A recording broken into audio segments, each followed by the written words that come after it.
Hi, good afternoon. Welcome to Cherry Bekaert's 2022 DCAA update. This is probably about the 15th year that we have done this webinar. It's always one of our most popular, and we hope you will get something out of it today. Joining me today are my colleagues, John Ford, who is a senior consultant in our government contracting group. He's been with the firm more than a dozen years. Also joining me are Brendan Halloran. He is a senior manager in our group. And my name is Susan Moser. I am the industry leader for the government contracts practice. I should have mentioned both John and Brendan had former positions in the government. John was the Deputy General Counsel with DCAA for many years. And Brendan, prior to joining Cherry Bekaert, was a divisional ACO with DCMA. We have a lot to cover today, which we always do.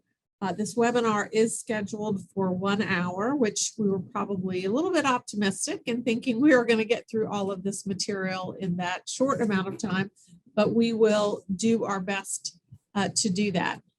We do have a number of topics that we are going to cover. Again, we're going to go through this information pretty quickly. I'll go through the agenda in a minute. One of the things that we did do this time on the registration, we did ask 2 questions that we will try to cover at the end of the session. We asked for feedback on what DCAA audits companies expected this year, so we'll provide just a recap of what we learned from that. We also asked information about what people would like to for us to cover.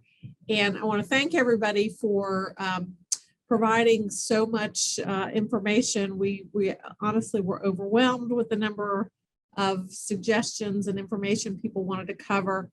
We are clearly not going to be able to tackle everything that was on that list.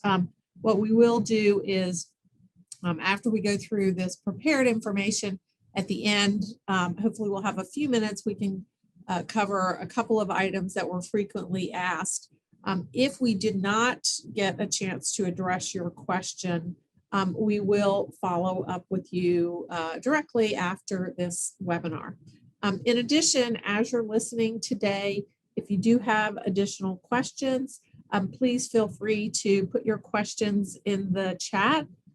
Just due to the content, it's highly likely we will not get to that information. But again, your information is important to us, so please do ask those questions and we will follow up with you directly. So the things that we're going to cover today, and both John, Brendan, and myself are going to tag team a little bit, each of us covering different sections, but we'll probably add some comments along the way. So the first thing, Brendan is going to spend some time talking about DCAA's current initiatives and audit priorities, DCAA's report to Congress. We always talk about some of the MRDs, which are Memorandum for Regional Directives. That's kind of what DC is issuing. We're going to talk about DOD IG findings of DCAA. Compensation is always a topic we cover in this session. We are going to talk about the CARES Act and PPP specifically because we continue to get lots of questions and it continues to be probably the biggest area of confusion for many companies, many small businesses. We will go over some frequently asked questions, and John will also cover a couple of recent court cases that have some application more broadly. So with that, I'm going to turn things over to Brendan. Great, thanks, Susan. So we're going to start off with just a summary of some of what DCAA is tracking in terms of some of its, historical performance, some of the metrics. You can see that there's some, look at, workforce and HR related items, but really the area that we want to kind of focus on here is some of the items under productivity. So specifically, you can see that there's some, fairly aggressive growth over the past couple of years, and what they're forecasting to focus on. So Specifically of interest, are forward pricing audits. And the metric that DCAA is tracking to there is, are they issued by the original due date? And what's, just kind of a sidebar on that is that, typically when a forward pricing rate proposal is submitted to the government, the contracting officer in DCAA will negotiate, what the timeline is for receiving that. So, obviously the contracting officer is looking to get a forward pricing rate recommendation or agreement out on the street for use by government buying activities. And so, the faster that they can get that, the more pertinent it is to getting current rates out. So you can see that that's, really, pretty significant number in terms of what they're tracking for hitting the original due date. So we'll see if that continues. The other one that's pretty significant here is the truth in negotiation audits that were completed, or TINA audits, and which really are defective pricing audits. And so what's interesting there is that, obviously just over the course of a couple of years, you've gone from 25 to close to 100, and certainly they're targeting trying to hit 100. So what TINA audits will do is, obviously if there was a question about proposal pricing, and particularly with some of the significant programs, and what is the follow-up going to be? And so something of interest on those is that in response to the number of these, DCMA had actually started a pilot program and defective pricing team to address and resolve some of these TINA audits. And then probably the one that touches the most companies and contractors are business system audits. And that's really just, significant growth, from 2019 at 30 to, over, closer to 200, for the past year. So, that has been a significant area and target for DCAA to get back on cycle with those. So we're going to talk a little bit more about those as we go through this as well. Okay, so business system. So again, as you saw from kind of the history of what was completed there, that's going from 67 to 200 is is a significant change.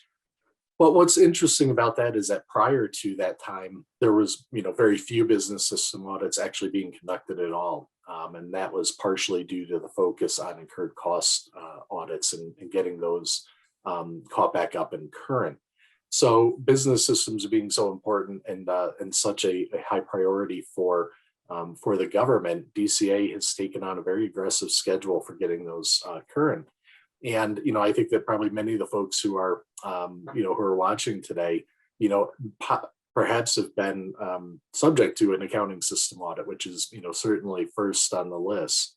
But of the ones that DCAA is responsible for, really accounting systems have typically been the highest priority and first one that they initiate, followed by estimating and MMAS. And the applicability of that obviously is dependent by company. But so that's really, something that, all companies really do need to be aware of if they haven't had an audit in years, or if they're really off cycle, there's certainly a good chance that they're going to be subject to that in the near future. So following on the accounting system audits, floor checks are certainly becoming much more frequent. In terms of, not only the number of contractors that they're being conducted at, but also the frequency. So, in previous years, where perhaps a floor check may have been conducted for a particular company, in some cases now they're getting to that, twice a year, cycle. So it's really, really a lot more activity around that. And the thing, obviously, COVID had a great impact on, the ability of auditors to go out to facilities and, find any employees to actually interview. So a lot of this has been, kind of conducted in a hybrid or virtual environment. So definitely challenges with that. We've talked with a number of clients in terms of, how do you schedule those to be unannounced, and how do you kind of keep with the DCAA audit program have all of these people available to do basically, that interview via, Zoom or other platforms. So, definitely some scheduling and some hiccups with how that's working, but, audit is, very, has certainly, kept up the pace on that. A couple of other things that, we've observed in terms of, just what they're doing for floor checks. We're seeing, companies are reporting, much larger employee samples, whereas, they may have been a, relatively small number. They're now, in some cases, doubling that. And again, that will be, company by company, but, certainly there's more resources available from audit to conduct those, and they certainly are utilizing this regard. Expanded interview questions. Again, that could be driven partially by the virtual environment that they're being done. But another kind of driver for that is that, with the remote work situation and kind of increased and continued kind of telework and remote work arrangements, there's certainly more questions being asked about that. So, companies really do want to be aware of, you may have a large part of your workforce now, significantly working from home, or, perhaps even in some cases, working 100% from home. It's a really good time to think about what type of policy and procedure do you have in place for that? Because that is one of the recurring questions. Is, is there a formal telework policy in place? And so, certainly, I think that's a good indicator for folks to kind of step back and assess what do you have in place? What are you doing now? What does it look like, is going to happen in the coming years? Because it obviously is, becoming much more predominant. Excuse me. And with this, is really DCA's, objective to get back on, what would have been a more traditional business systems audit cycle of, every 3 years for many contractors. Okay, in terms of forward pricing rate proposal audits, you notice, really the target metric there is, is getting them issued timely. And, as I said, that really makes it much more relevant to a contracting officer that's actually trying to, negotiate a contract or, actually issue a recommendation. So a couple of the, kind of reasons for, for that goal to kind of reduce that timeline is that, forward pricing rates, that changes.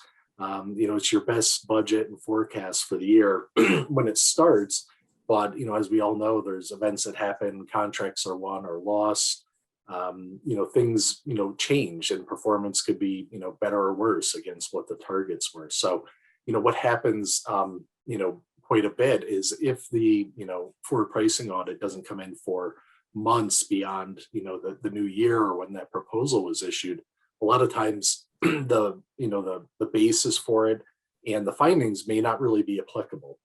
So as those do get more current, you'll see that, sustention rates of some of the question costs are likely to go up because they're now putting in, in the contracting officer's hand something that, is very relevant to what the contractor has said. This is, our best, our best estimate for what's going to happen this year. So, definitely that's something to be aware of if you're submitting and potentially subject to a forward pricing audit. Other areas where, we're certainly seeing, and DCA is, again, kind of ramping up programs, is actually initiating cost accounting standard audits. And so again, as of years past, very few of those were, really self-initiated. Certainly there was lots of activity around, potential non-compliances as they were cited in, incurred costs or forward pricing or other audit activities, but they were rarely, initiating those on their own. So we're certainly seeing an uptick in that. And then also along those lines is disclosure statement audits. And so, folks may have experienced, in years past, very, kind of long, backlog of those and not really getting a response on, adequacy or compliance of what they submitted. And those, certainly at least from our experience, have gone much more quickly. And so, all in all, that's, beneficial to contractors to have a read from the government, on those in a more current time frame. So we'll cover a few of the things that DCA, obviously in their report to Congress, and a big focus, not only with DCA, but certainly with DCMA and some of these agencies that really are supporting major, major services and buying activities, is a concentration on, what's their return on investment. So for audit dollars spent, what are they, potentially saving the government? So as you can see, and we won't walk through, each one of these, but, certainly, a huge focus on, what the improvements are there, where is there the best, bang for the buck, if you will, in terms of, focusing those audit resources. And I think, an interesting point here in the third bullet, in terms of, by audit type, you can see there's pretty wide variance there. 2592 for forward pricing versus 133 for incurred costs. I mean, it's just, it's a very, very broad range. And a couple of the things that, I think it's good to keep in mind when, when we're looking at these things is that, there's many more incurred cost audits happening versus forward pricing audits. And typically, the big forward pricing rate audits are going to be on a major program or for a significant contract that's going to get negotiated. So those are very real time. And if they're done, again, as we mentioned before, timely, that's something that, a contracting officer has some, some viability to negotiate and actually realize some of those savings. So again, I think it's good to look at some of this data with, with a grain of salt, because, there's a lot of factors that can drive, what those results are really coming out to be. In terms of a couple of the other initiatives, there's certainly always ongoing audit follow-up and investigations. And, there's been a real concentration on penalties. And I think one of the things that is driving some of that is that, the IG has had, many findings over the years in terms of, are penalties, one, being assessed and are they actually being, recovered. And so, I think that audit is certainly paying a lot of attention to that, as well as contracting officers that are, responsible for settling these. Brendan, can I pop in here for just a minute? Of course. Make an observation. If you notice on that previous slide, the DCAA was talking about that their return on investment or the net savings are calculated only for contracting actions taken by government contracting officers. One of the things that has always intrigued me is the ROI they have for claims and terminations. For example, a contracting officer may issue a final decision on a request for equitable adjustment or other item that may wind up being in dispute. And that goes to the, say, the board or to the Court of Federal Claims. I check, the ASPCA reported decisions every day, and the great majority of those decisions are settled. So my question and curiosity has always been, does DCAA ever do a follow-up on cost question that may be sustained in a final decision, but yet in litigation, that amount is substantially reduced? And I have never been able to find and get an answer to that particular question, but it's something that has always been out there and interesting to me, so that ROI may actually be much less than what the DCAA is reporting because of the settlement of these cases that go out to the boards or to the court. Just wanted to throw that out there for food for thought. Thanks, John. And I think, the report is a little bit of a marketing exercise for budgeting purposes. So so no doubt there's some details that are probably left out. And I always leave it to John that he obviously checks the ASPCA cases every day. And that's why we, we so appreciate John. He keeps up with everything and helps keep everyone informed. No, it's a great point because, we don't really know if they're, tying that out to what the true outcome at the end was. And so it's certainly something to consider when we're looking at some of these reports. Just a couple of items, kind of following on, in addition on the report to Congress. A couple of points here. There's some, certainly, real progress on incurred cost audits. I think, probably most who are submitting are seeing that, those are, getting more current, if not current. And so those are some very, hard deadlines that they, have been able to meet. I think one of the things to, think about there too is, are there other factors of, how the incurred cost audits are, being done.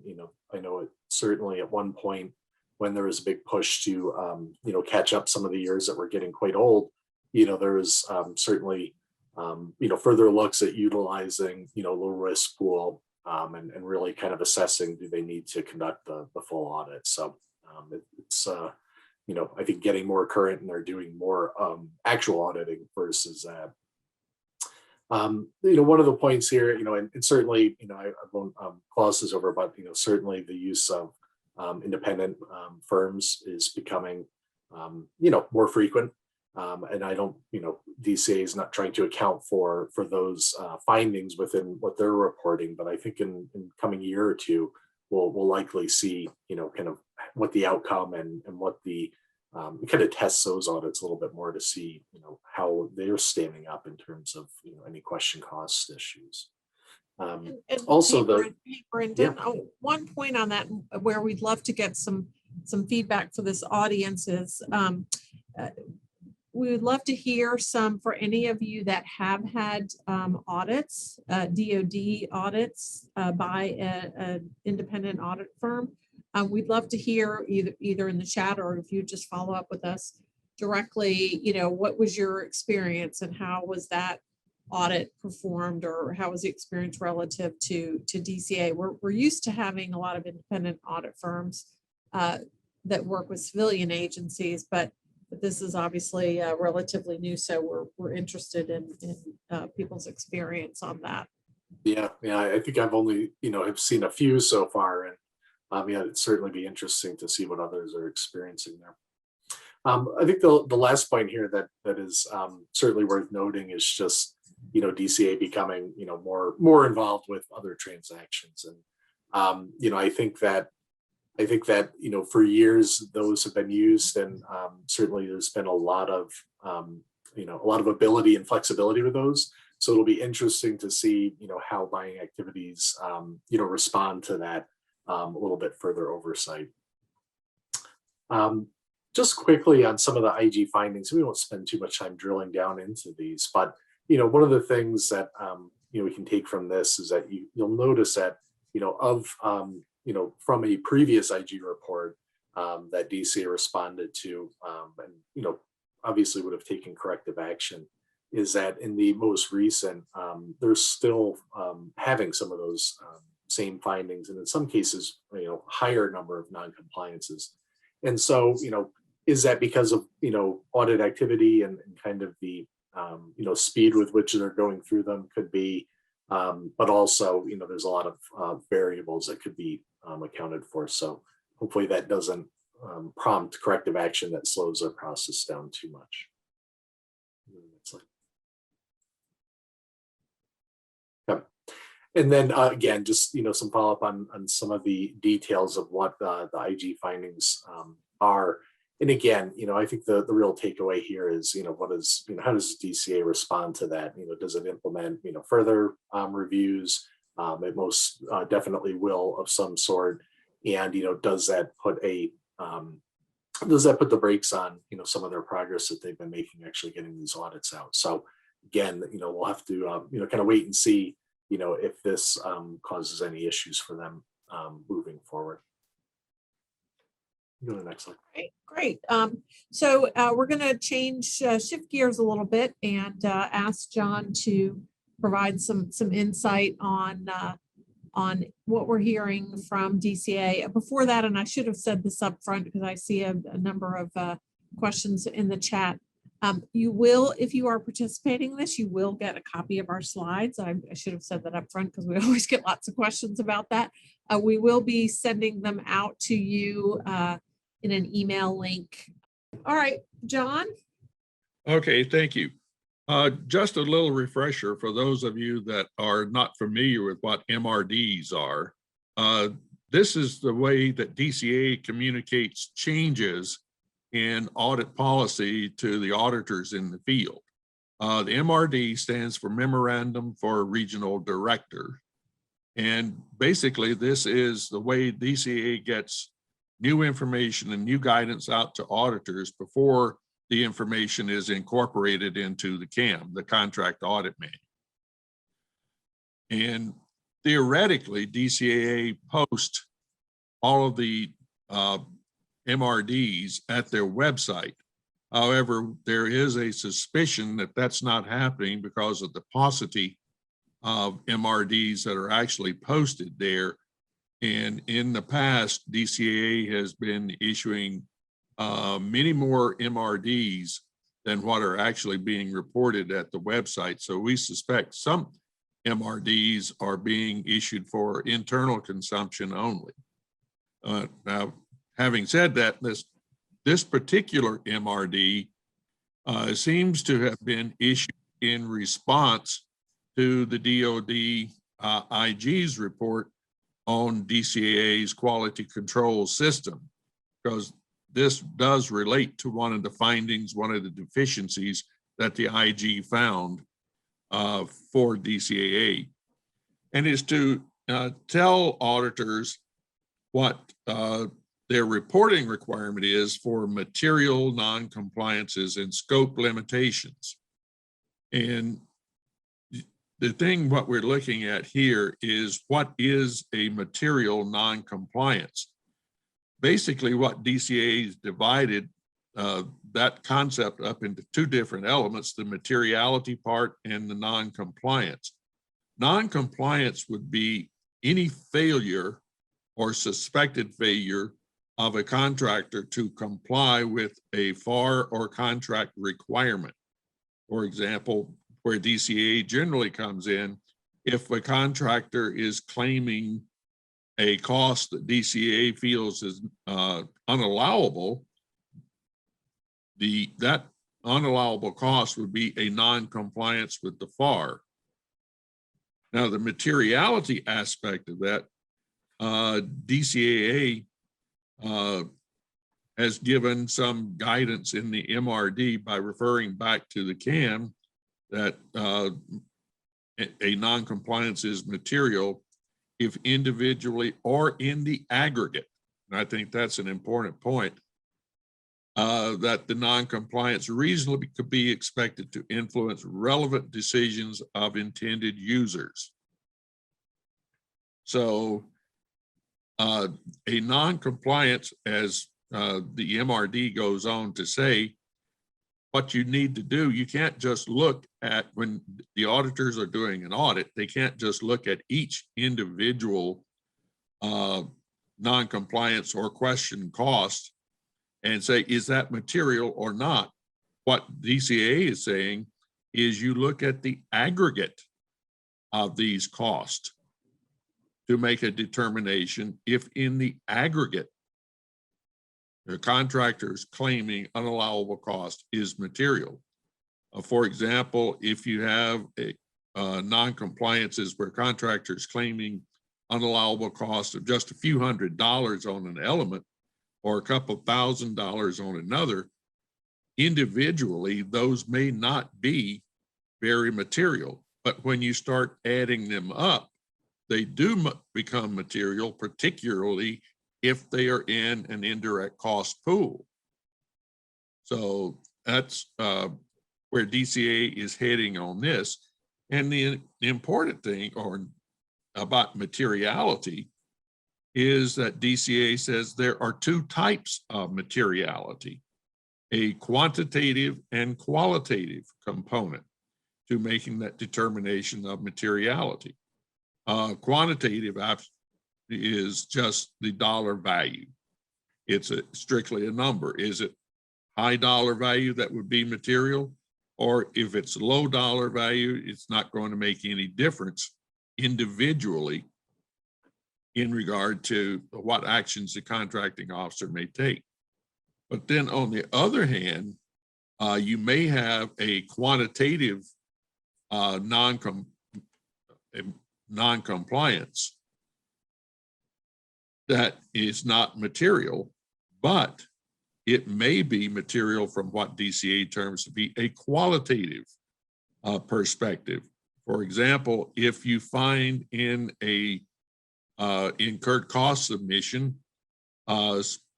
expressly unallowable cost that may be there, and there's other elements of fraud, then that would be a qualitative material judgment that the auditors would have to make in whether to report that non-compliance. If it's qualitatively material, report it, even though quantitatively it may not be. So you may wind up seeing some audit reports that are including some relatively low dollar value items in the audit report. Now, the other thing about what happens if the auditor determines that there is an immaterial non-compliance. Well, what the guidance does is to inform the auditors, use your professional judgment in reporting immaterial non-compliances. If a non-compliance is immaterial, but you think it is something that could become material, go ahead and report it. Make the contracting officer aware of it. Prime example of this is technical CAS non-compliances. You've got a non-compliance with a CAS standard, but the impact is immaterial, so you may not write the contractor up for a CAS non-compliance since there's very little dollar impact to the government. And the second part of this MRD talks about scope limitations. In DCAA speak, scope limitation occurs when the auditors are unable to obtain sufficient appropriate evidence to support their audit findings. So this is a scope limitation where they have not been able to get access to all the information that they need to make a informed decision as to the allowability of a cost, or whether there's a CAS non-compliance or a TINA violation, for example. So this is one thing that the auditors are being told to do. If there is a scope limitation, for example, they haven't been able to get hold of all the employees they need to get hold of, do a proper floor check for timekeeping, or an evaluation of a timekeeping system, what they need to do in the report is to provide an estimate of the effect that this scope limitation has had on the audit that the auditors are producing for the contracting officer. Hey, John, and just on that point, I think over the last 2 years, just about every, or maybe every audit report that I've seen DCAA issued, they have put a scope limitation due to COVID, inability to visit contractors, et cetera. But sometimes they say we can't quantify what that impact is. Yes. But they have generally done that on all of their audit reports, and I would expect that we would continue to see that. Now we're going to switch over just want to cover a couple items on compensation. We always get lots of questions about compensation. So just a couple things. There was an MRD issued in, I think it was in June of 21, regarding changes to the all employee compensation cap. And I do want to highlight the all employees. So for 2022, going back a number of years when the compensation caps first came out in, I guess it was in 13, it was for the top 5 employees. Over the years, that has changed, but it is applicable to all employees. Those caps are set annually by the Office of Federal Procurement Policy. Instead of just keeping things simple and just issuing the dollar amount, it is a formula that they issue. It is a formula. Fortunately, we did do the math for you here, where you have a slide that shows you what the math is. And for any of you that are interested, this is how that actually is computed. But we did include the cap here, so just so you have it. So the cap for 2021 was 568,000. The cap for 2022 is 589,000. Now you do have to look at the dates of your contract awards, because you can certainly have a situation where you have certain contracts that are subject to different caps based on, you know, a contract award. And that's always a little bit confusing for folks. And the compensation cap does include that the compensation includes wages, salaries, bonuses, deferred compensation, employer contributions to defined contribution plans. And, you know, that is the cap that is applicable to all contractors. And obviously there is quite a bit of variability between the size of contractor. As most of you all know, compensation is probably one of the most questioned, you know, areas. Probably the thing that we deal with the most often is compensation issues.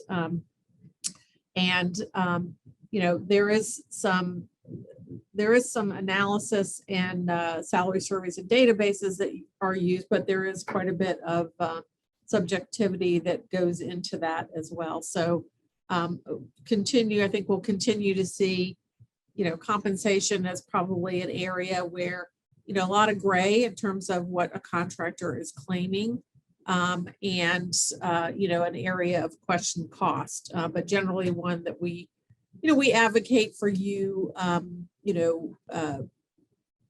putting your case out there to substantiate why you are claiming the amount of compensation that you are for various employees. Now, let's switch gears also and talk about coronavirus legislation and regulations. I'm going to ask John to cover a few things, because obviously this has been the topic of the world and the topic of for government contractors for the last 2 years, and continues to create a lot of confusion and frankly frustration. All right, thanks, Susan. Yeah, this MRD basically laid out in summary form for auditors the provisions of various statutes that had been passed in response to the coronavirus. The CARES Act, the Families First Coronavirus Response Act, and a couple of other statutes that affected contractors and costs that they may be claiming on forward pricing, rate agreements, and also in regard to incurred cost. The MRD, as I said, it contained a summary of the statutes and what their effective dates and termination dates were, and also gave general guidance as to what the statutes call for. Here, for example, CARES Act, what the MRD was saying that the uses and sections of the CARES Act, what it provided for the paid leave reimbursement under Section 3610, Paycheck Protection Program, which I'm sure a lot of people have some interest in, the employee retention credit, and the payroll taxes deferral section. What the DCAA was trying to do was to give the auditors a brief understanding of what these statutes call for and how they were going to impact things done by auditors, particularly in regard to incurred cost audits and forward pricing audits. And this slide is showing where some of those original statutes have been included into other acts where the original law itself has basically been severely truncated by having sections moved to other statutes. And but still, even though they're being moved to other statutes, the requirements from those statutes still are in place. And the MRD significantly for contractors had frequently asked questions that were attached to the MRD.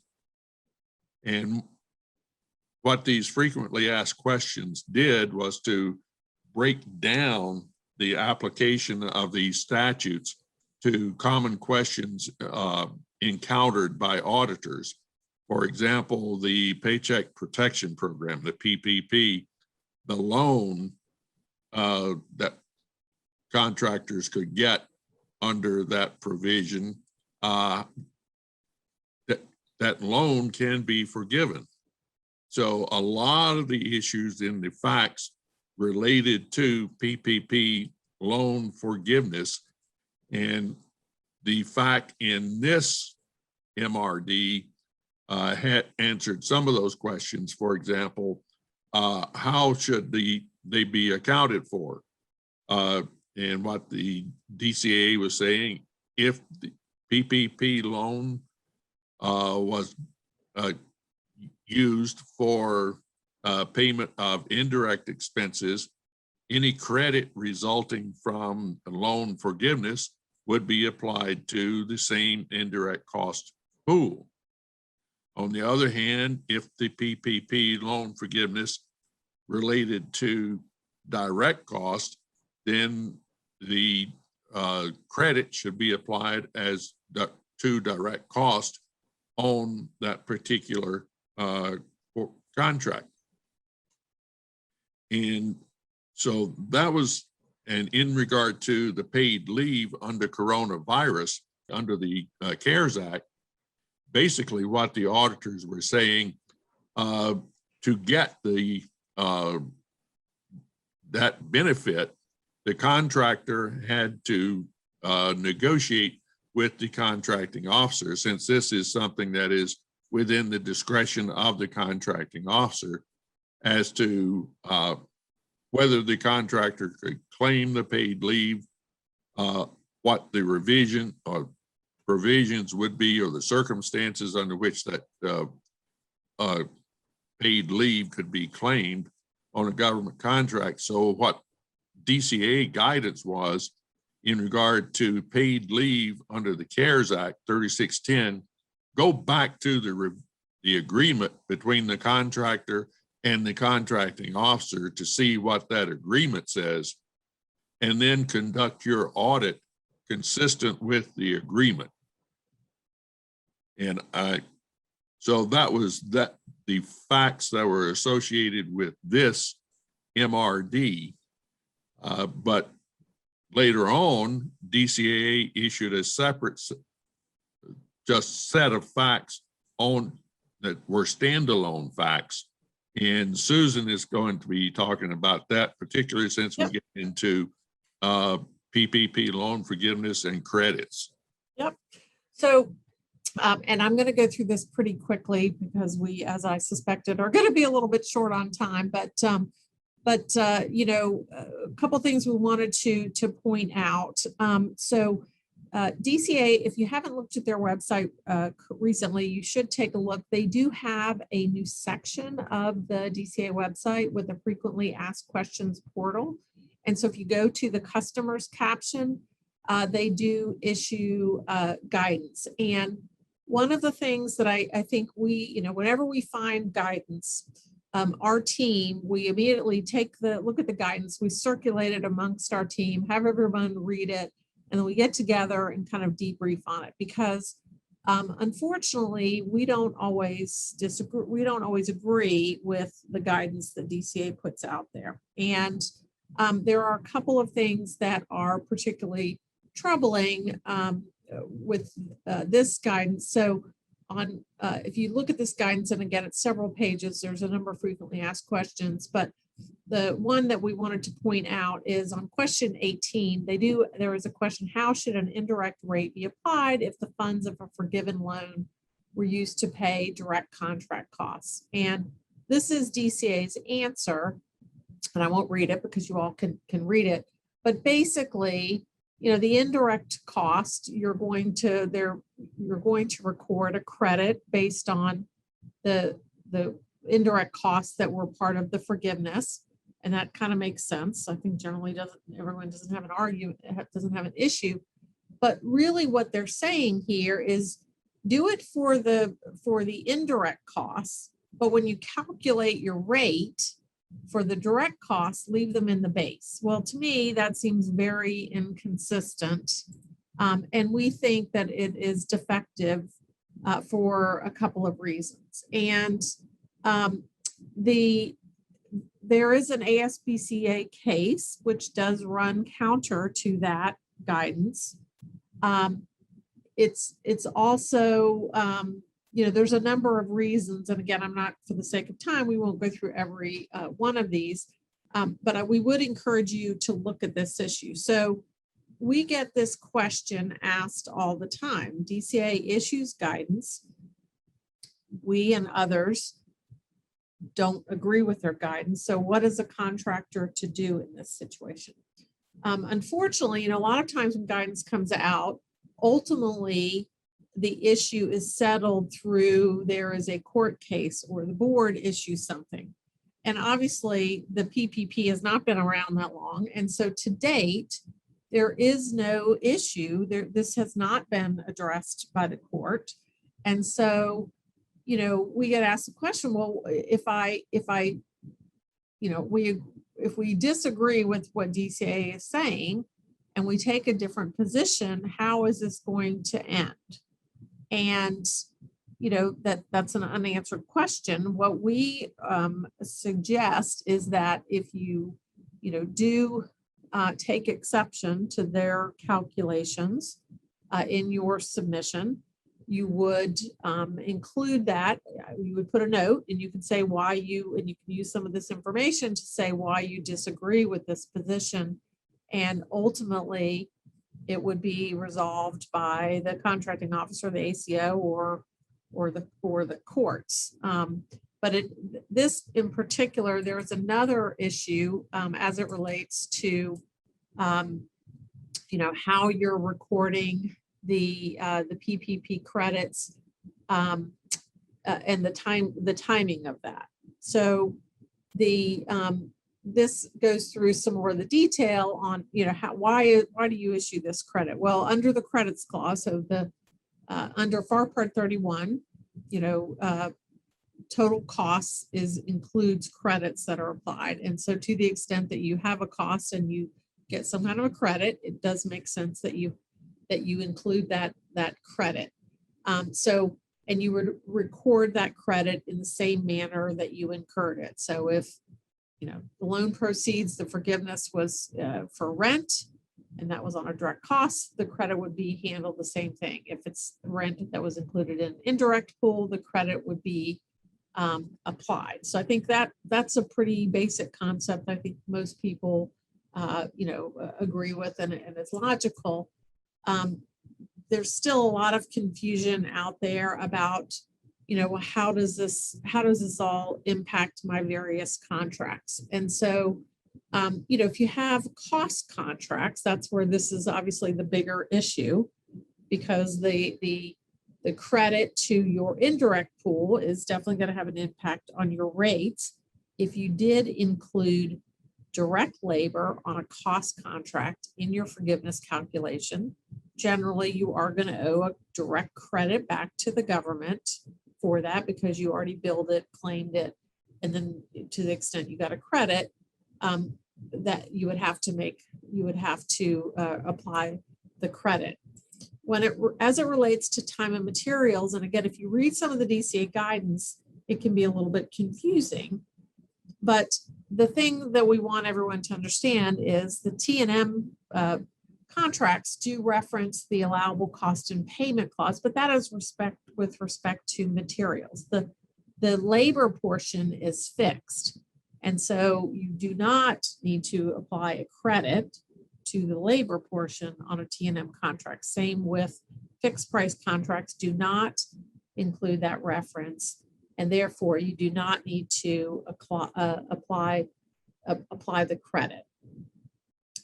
The other question that comes up a lot is with regard to the timing of the PPP credit. So DCA's guidance says that if you incur the cost in 2020, you record and claim the cost in 2020. When you get the forgiveness in 21, that's when you record the credit.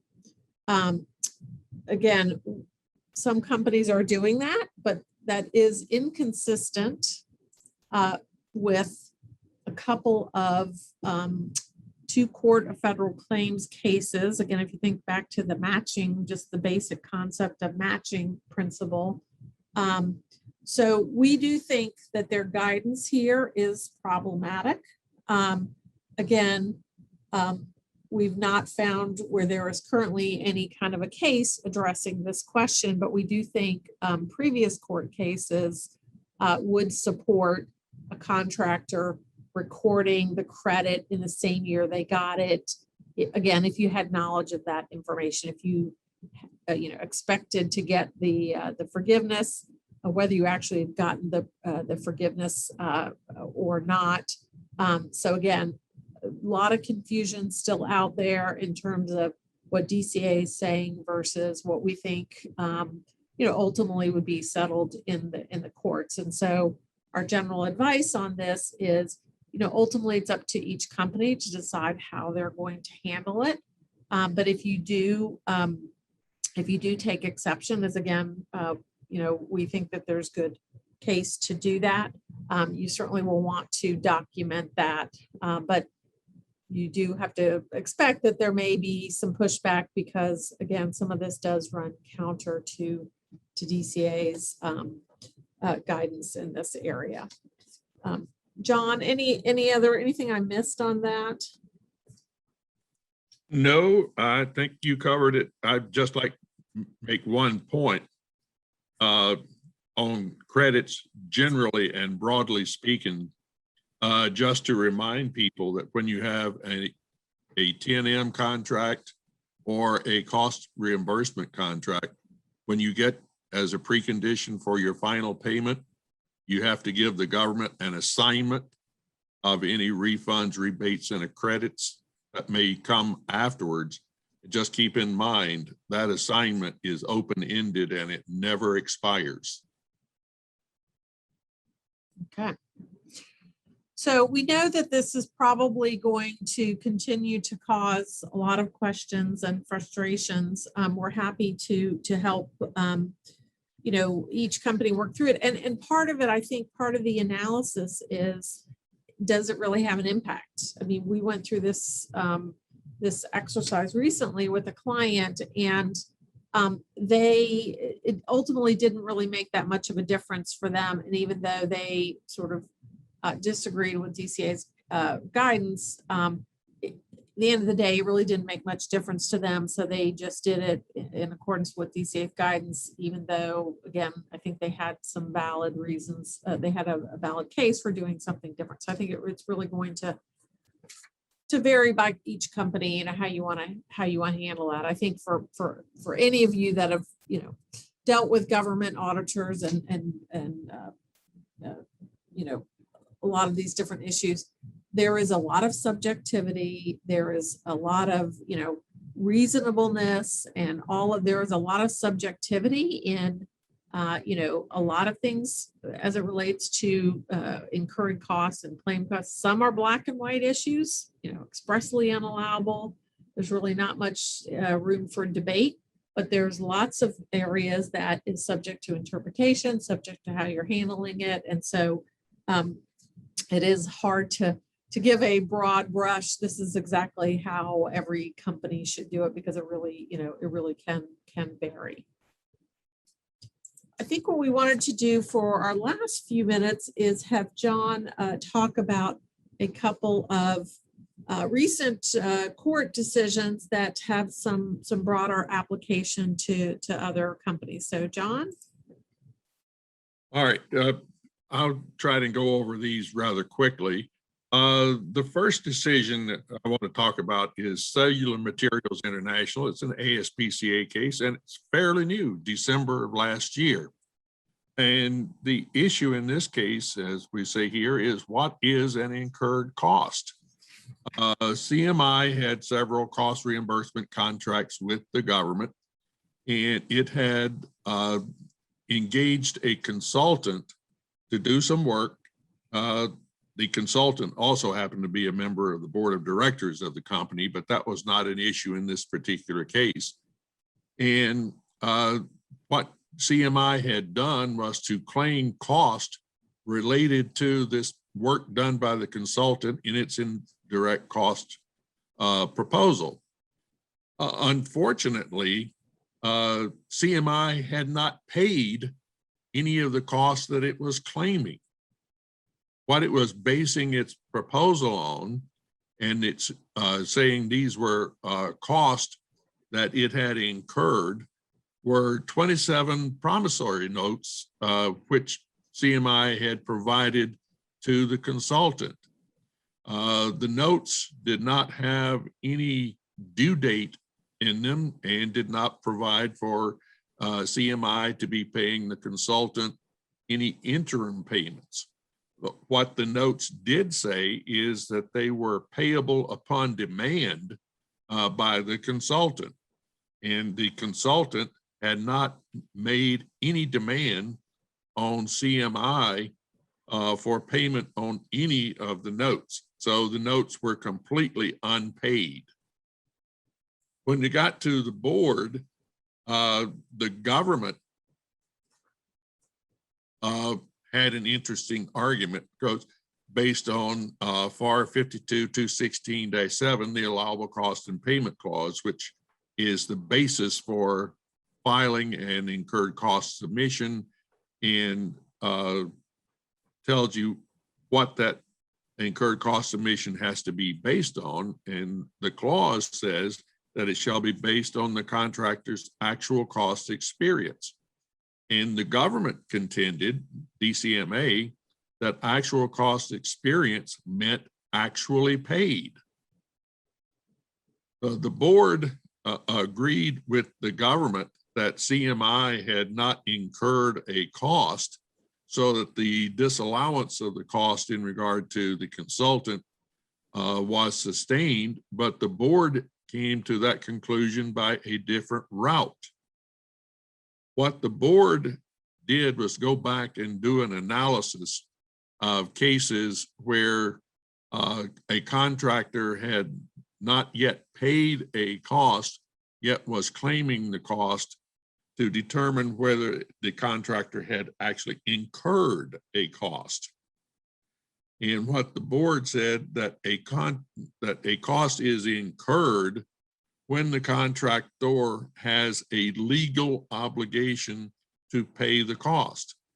However, in this case, there was no legal obligation for CMI to be paying the consultant, because that obligation would only arise upon the consultant making a demand on the promissory notes. And since there had been no demand, CMI had incurred no cost, since it had no legal obligation to pay the consultant. So CMI lost, and the government lost on its interpretation of what the actual cost experience means.